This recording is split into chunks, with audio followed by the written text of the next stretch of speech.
Quais você acha que são os empregos com maior risco de extinção? Empregos onde? Conheça Jessie Zhang, 27 anos, e já cofundadora de uma empresa de IA avaliada em US$ 1,5 bilhão.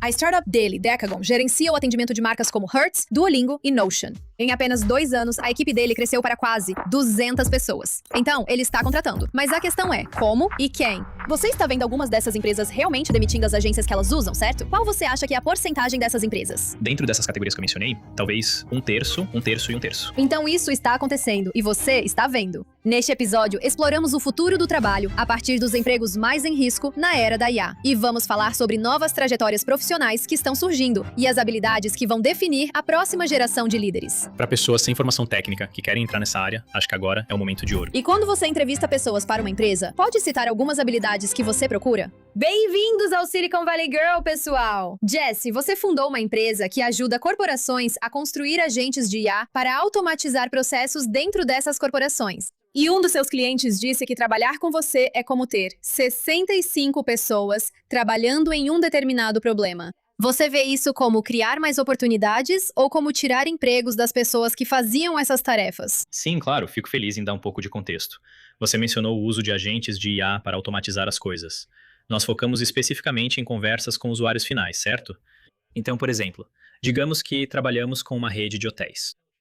E como você pode imaginar, muitos dos clientes que vão e se hospedam nos hotéis e assim por diante, eles terão muitas dúvidas, como: quero reservar um quarto, quero fazer um upgrade no meu quarto, ou tenho perguntas sobre meus pontos de fidelidade. Essas são situações clássicas, você pode pensar nisso como solicitações de atendimento ou suporte ao cliente que chegam, e o trabalho do agente de IA é conversar com eles. Isso pode ser por telefone, pode ser por chat ao vivo, e o agente de IA pode conduzir toda a conversa. Ele pode precisar buscar informações sobre você, certo? Pode precisar descobrir quais foram suas estadias anteriores, ou pode precisar saber qual é o seu nível de fidelidade. Então, ele pode acessar e buscar essas informações. Ele também pode executar ações. Então, ele pode ir lá e reservar um quarto para você, e assim por diante. Então, em resumo, é isso que fazemos. E é disso que estamos falando quando você menciona automatizar processos.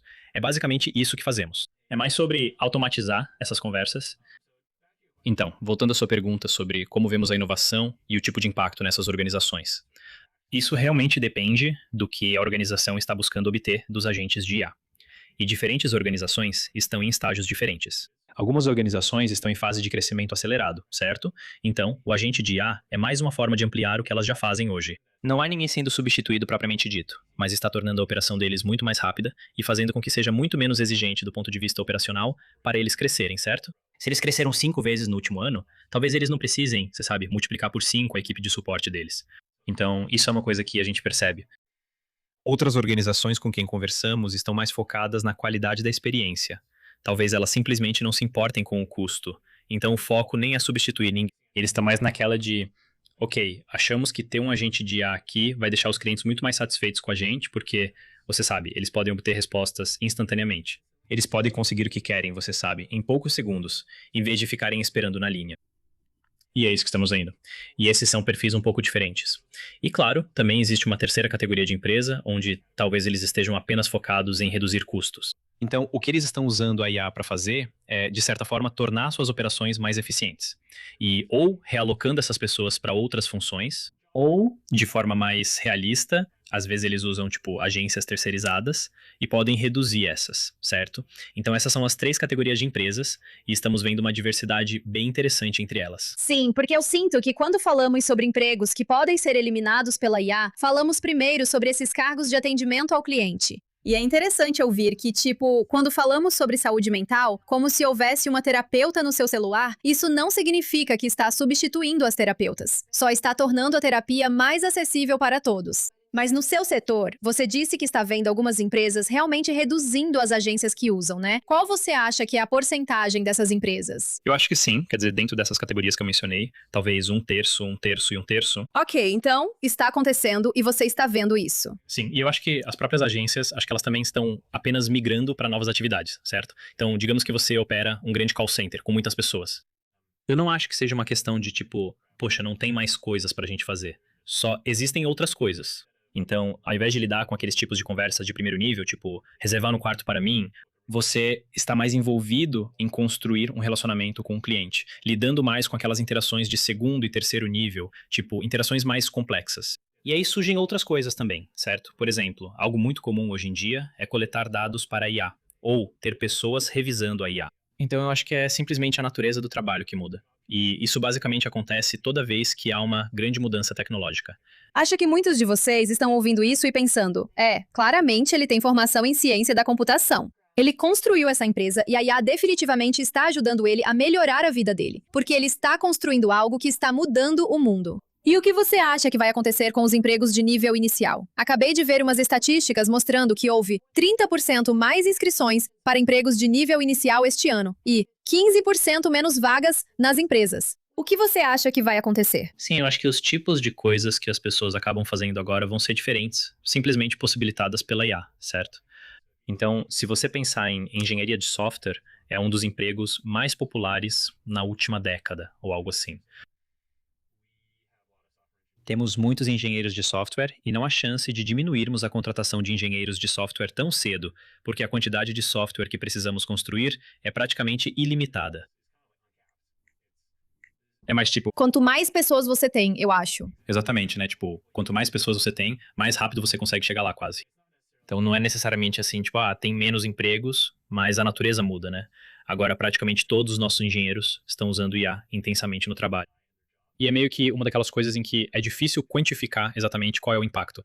Primeiro porque a gente começou a empresa depois que essa tecnologia já existia. Então, tipo, a gente sempre teve essa tecnologia. Mas mesmo se você comparar alguém programando sozinho versus programando com um agente de IA, dá pra perceber claramente que a IA deixa a pessoa mais rápida e produtiva. Mas é difícil medir esse impacto. Quais são as suas 3 principais ferramentas para criar um agente de IA para alguém que não é técnico de preferência? Eu não tenho opiniões muito fortes sobre isso. Quer dizer, posso te dizer o que usamos na empresa. Então, do lado da programação, nós usamos, você sabe, o Cursor clássico, Claude Code, empresas desse tipo. Lovable é bastante impressionante em termos de prototipagem e desenvolvimento. No lado não relacionado à engenharia, o pessoal usa coisas como ferramentas de anotação. E você sabe, o ChatGPT por si só é bastante útil apenas para pesquisar e tornar, você sabe, as pessoas mais bem preparadas. Por exemplo, na parte de estratégia de entrada no mercado. Então, essas são as ferramentas. Em termos de construir agentes de IA, eu não acho que a pessoa comum vá construir seu próprio agente, propriamente dito. Quero dizer, você pode construir um simples com o ChatGPT, por exemplo. Mas a maioria dos nossos funcionários, eu diria, está usando ferramentas para se potencializar em vez de criar seus próprios agentes. Então, você acha que empresas menores, daqui a 2 ou 3 anos, se elas quiserem um agente de IA, elas iriam procurar uma empresa como a sua? Ou vocês ainda vão trabalhar com grandes corporações, porque isso é algo mais difícil para pequenas empresas? Sim, interessante. Eu diria que atualmente nosso foco está nas grandes organizações. Há vários motivos para isso, quero dizer. Um deles é que elas têm escala. Então, se você pensar na quantidade de solicitações de clientes que elas recebem, ou no número de pedidos de atendimento ao cliente, ou de agentes de atendimento que elas têm, é simplesmente muito maior do que qualquer outra coisa. Então, faz sentido para nós trabalharmos com essas empresas, se pudermos. Outro motivo é que os agentes de IA ainda estão, em geral, em estágio inicial. Então, ainda há muito a ser descoberto. E por causa disso, o produto está passando por muitas iterações. E faz muito sentido iterar, sabe, lado a lado com essas grandes corporações, porque você pode construir em torno delas. Então, sabe, o caminho ideal é assim, ok, uma vez que o produto esteja maduro o suficiente, talvez aí você possa começar a transformá-lo em produto para clientes menores. Mas eu acho que o problema é que, como os clientes são menores, você realmente não tem tempo ou capacidade para gastar tempo desenvolvendo algo sob medida para eles. Então você precisa ter algo que seja mais padronizado como produto. Então eu acho que essa é a progressão ideal para agentes de IA. Se você consegue trabalhar com as maiores corporações, você pode trabalhar de perto com elas e refinar o produto. Realmente descobrir o que precisa estar ali e como criar o agente. E aí você pode meio que transformar isso em um produto mais padronizado para os clientes menores. Então, você está automatizando o suporte ao cliente para outras empresas, mas dentro da sua empresa, quais são os processos que costumavam existir e que não existem mais porque agora estão totalmente automatizados? A primeira coisa que me vem à cabeça é fazer pesquisas. Então, digamos que você está explorando um novo setor e tentando descobrir, sabe, quais são as melhores opções para a Decagon. Ou você está tentando entender sobre uma empresa específica, tipo, sabe, qual é a história dela. Assim, você pode, sabe, ter um bom entendimento sobre eles. Então, quando conversar com eles, você pode ter empatia, você pode ter, sabe, o contexto certo para eles. E, normalmente, as pessoas teriam que gastar um bom tempo, sabe, pesquisando coisas no Google e anotando ou assistindo vídeos e coisas assim. Mas sim, se você usar, sabe, o Deep Research ou um dos agentes de IA para fazer a pesquisa por você, Você pode conseguir isso em poucos minutos. E também há as fontes. Assim, você pode validar as coisas. Isso torna tudo muito mais fácil. Sim, com certeza. Quantas pessoas vocês têm agora na equipe? Estamos um pouco abaixo, ainda estamos com menos de 200. Menos de 200. Vocês já passaram de uma equipe maior para uma menor nos últimos anos? Não, mas nós só existimos há 2 anos. Então, vocês só estão crescendo, certo? Você acha que vão contratar mais pessoas no futuro? Claro, sim, estamos contratando muito rápido agora.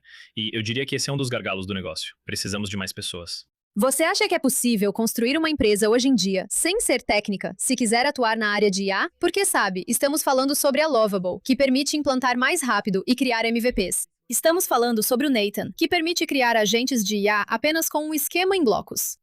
Você acha que ainda é preciso ser técnica para construir uma empresa bilionária? Ou dá para ser uma pessoa só, sabe, com uma boa ideia e um monte de ferramentas, criando algo que vai ajudar o mercado? Eu não acho que você precisa ser técnico, mas eu acho que ser técnico ajuda muito, porque você simplesmente tem uma intuição melhor e entende um pouco mais sobre como as coisas funcionam por dentro. E assim você consegue tomar decisões melhores mais rápido, eu diria. Mas sim, mesmo agora, mesmo sem IA, você não precisa ser técnico. É só muito útil. Se você tem tempo e interesse, por que não aprender? Sim, é só que talvez para pessoas que não se veem necessariamente como programadoras, mas sentem que estão perdendo essa grande era de mudanças, porque não entendem o que está acontecendo. Sim, quer dizer, para pessoas sem formação técnica que querem entrar nessa área. Eu acho que agora é um momento de ouro. Você pode fazer muito mais do que fazia antes. Quer dizer, essa é parte do motivo pelo qual muitas dessas ferramentas de programação estão ganhando tanta visibilidade, porque agora existe um público muito maior, certo? Em vez de ser alguém super técnico, você pode ser semi-técnico ou nem técnico. E agora você tem uma ótima oportunidade de construir suas próprias coisas. Eu adoro isso. Você pode dar um conselho para as pessoas que estão assistindo e que estão se formando na faculdade? Porque você foi direto para abrir uma empresa. Era outra empresa. Era uma empresa ligada a videogames. Mas você já pensou algo como: não, eu deveria trabalhar para uma empresa primeiro, ganhar um pouco de experiência? Por que você decidiu abrir um negócio logo de cara? Sim, quer dizer, eu pensei muito sobre isso, porque nós também recrutamos muitas pessoas recém-formadas que também estavam considerando construir algo próprio. E eu acho que, de modo geral, se você se sente pronto e sente muita energia e convicção em fazer algo próprio, então vá em frente, sabe? Vai ser bem difícil. Eu diria que, para mim, foi muito difícil logo após a faculdade, justamente porque você não tem intuição suficiente sobre as coisas. Mas se você se sente pronto para isso, está de boa com o fato de ser difícil e meio que só seguir em frente, então apenas faça. Eu acho muito legal ver pessoas que têm confiança e simplesmente vão lá e fazem. Por outro lado, sim, o motivo para trabalhar em algum lugar seria ganhar experiência e desenvolver essa intuição. Então, se você sabe trabalhar em uma startup, na minha opinião, se você decidir trabalhar em uma startup, o ideal seria escolher uma que já tenha atingido o Product Market Fit, porque senão você não aprende tanto assim. Tipo, se for antes do Product Market Fit, você tá meio que construindo coisas, mas talvez só aprenda algumas habilidades técnicas. Você realmente não aprende tanto sobre o que deve procurar em uma empresa e o que é bom de verdade, certo? Então, ok, você entra em uma empresa que já passou do Product Market Fit, talvez ela tenha acabado de atingir esse ponto e as coisas estão engrenando e realmente funcionando. Sim, isso pode ser muito útil porque você ganha muita intuição sobre como trabalhar com pessoas, que tipos de perfis você precisa. Você ganha muita intuição sobre, sabe, como abordar clientes, como trabalhar com clientes, qual é a dinâmica certa para ter com seus clientes, sabe, como construir produtos e como criar produtos em escala que não quebrem o tempo todo. Então, esse é o benefício de realmente seguir o segundo caminho. Mas se você tiver energia, então definitivamente não há nada de errado em simplesmente aprender enquanto faz. Ok, se você fosse brutalmente honesta, o que você acha que são os empregos com maior risco de extinção nos próximos 5 anos? Quero dizer, é difícil dizer de forma muito geral, mas eu diria que empregos onde há meio que produção pura e simples, onde, por exemplo, agora você sabe o que a IA faz muito bem, certo? Agora, é como escrever, você sabe, materiais de marketing. E se o trabalho for apenas escrever materiais de marketing, então acho que esses empregos ficam meio difíceis de justificar. Então o que vai acontecer, eu acho, é que esses empregos vão acabar evoluindo. As pessoas costumam falar sobre, sabe, tipo, quais empregos a IA está eliminando, porque é meio fácil perceber, tipo, bom, a IA pode fazer isso. Isso significa que não precisamos mais de humanos. Mas isso é verdade para qualquer tecnologia. Qualquer tecnologia que seja boa em alguma coisa, você realmente não precisa de humanos para fazer aquilo. Então o trabalho passa a ser os humanos meio que guiando essa tecnologia. Então, quer dizer, um exemplo clássico, escrever materiais de marketing ou simplesmente escrever coisas em geral. Você tem essa pessoa na sua equipe? Ou é tipo um profissional de marketing? Sim, nós temos uma equipe de marketing e eles usam IA, certo? Mas não existe mais aquela necessidade de alguém que só escreve textos. Redatora, sabe? Tem alguém que controla a IA que escreve os textos, certo? Então, e o mesmo vale para o que estamos fazendo. Tipo, quando pensamos em atendimento ao cliente ou experiência do cliente, você não necessariamente precisa de pessoas para lidar com perguntas do tipo: como faço para redefinir minha senha? Você pode ter pessoas que podem trabalhar nas questões mais complexas e de nível mais avançado, ou gerenciar a IA que resolve essas perguntas. Então, para nós, o que estamos vendo com muitos dos nossos clientes é que as pessoas acabam assumindo novos papéis que são muito mais interessantes. Então, pode ser que agora exista esse conceito de arquiteto de conversas, ou arquiteto de IA. E o trabalho deles é usar o Decagon para projetar como a IA deve se comportar. E você sabe, isso exige um conjunto de habilidades um pouco diferente. Você precisa ser razoavelmente bom em raciocínio, você precisa ser razoavelmente bom em comunicação, porque é assim que você diz a IA como, você sabe, responder alguma coisa. E essas pessoas eram do suporte ao cliente antes? Sim. Então, antes deles eram, sabe, gerentes de experiência do cliente, ou eram responsáveis pela base de conhecimento original deles, ou eram responsáveis pelos chatbots antigos. Então, os papéis deles também evoluíram, certo? Então, uma grande parte da Decagon é capacitar essas pessoas. E por isso, temos um grande foco em capacitação do cliente. Temos um programa que chamamos de Decagon University, que eleva essas pessoas para a nova era da IA. E o benefício é que agora você pode envolver essas pessoas que já tinham muito interesse nisso, mas nós demos a elas um caminho bem mais simples para entender, tipo, ok, é assim que você desenvolve intuição sobre IA, é assim que eu uso essas ferramentas. E agora eles são muito mais eficazes em seus trabalhos, porque, você sabe, agora estão no comando da IA, projetando, aproveitando, revisando as respostas e descobrindo como, sabe, melhorar tudo isso. Então, Jesse é um empregador, certo? Ele está contratando pessoas no mundo atual da IA. E, novamente, nós já vimos as estatísticas. A IA está substituindo pessoas. Não vai mais ter empregos, blá blá blá, mas ele ainda está contratando. A empresa dele está crescendo. Ele precisa de mais trabalhadores altamente qualificados. A pergunta que quero fazer para ele é: o que empregadores como ele procuram em candidatos no mercado atual? Quais habilidades são essenciais? Como você se destaca? Vamos mergulhar no que realmente é preciso para fazer parte de uma startup de alto crescimento. E quando você entrevista pessoas para a empresa, pode citar algumas habilidades que você procura? Não necessariamente técnicas, mas talvez características pessoais que vão ajudar a pessoa a fazer a transição de apenas suporte ao cliente para, você sabe, gerente de IA. Sim. Então, quero dizer, primeiro, você precisa ser bastante analítico, porque tem que ser capaz de dividir algo em etapas, certo? Então, uma grande parte das pessoas que usam o Decagon eu vi essa conversa aqui, poderia ter sido melhor.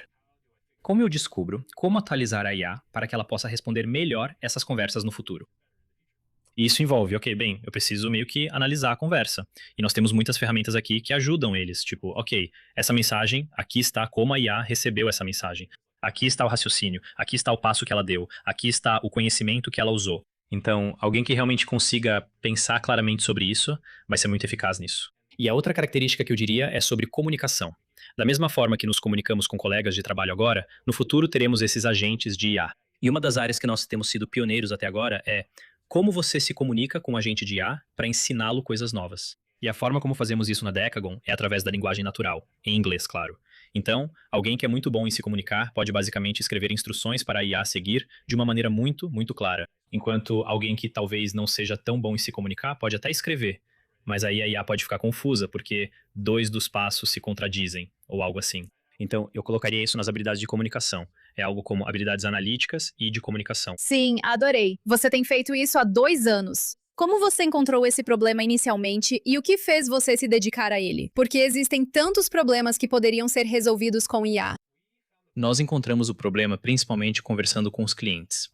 Então, toda a nossa abordagem para construir o produto e descobrir o que fazer é estar super próximo dos nossos clientes. Então você tinha suas cofundadoras, vocês pensaram, vamos começar algo. E a primeira coisa que fariam seria conversar com os clientes, certo? Descobrir. Então, Ashwin, meu cofundador e eu, nós dois já tínhamos fundado empresas antes e tivemos resultados razoáveis, mas todas foram meio que uma montanha-russa.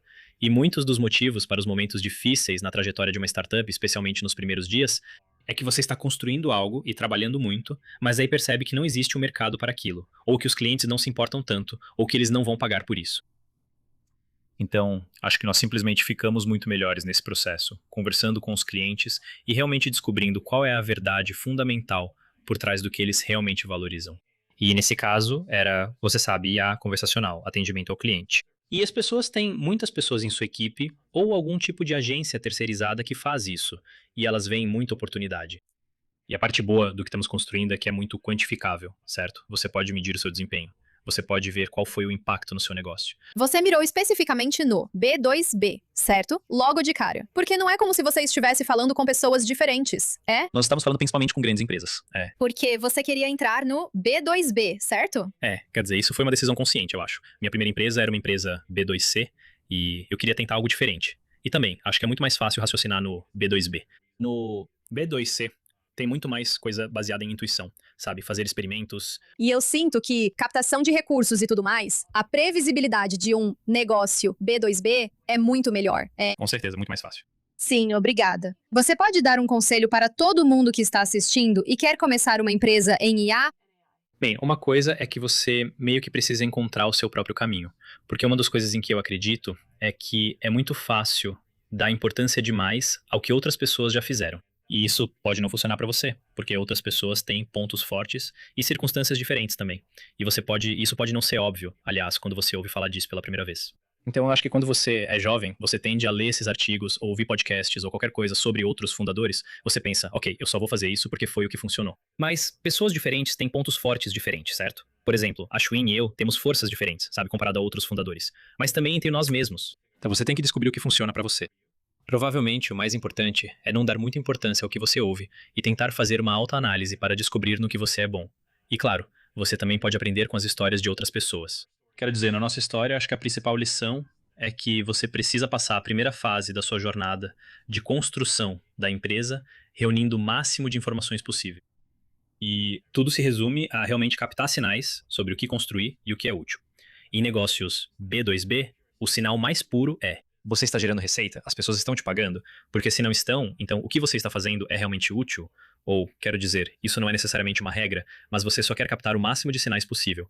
E eu acho que essa foi basicamente a nossa lição. Então, para outras pessoas que estão construindo negócios B2B, eu provavelmente sugeriria, de novo, encontre o seu próprio caminho, mas eu sugeriria que você não tentasse construir coisas primeiro, de jeito nenhum.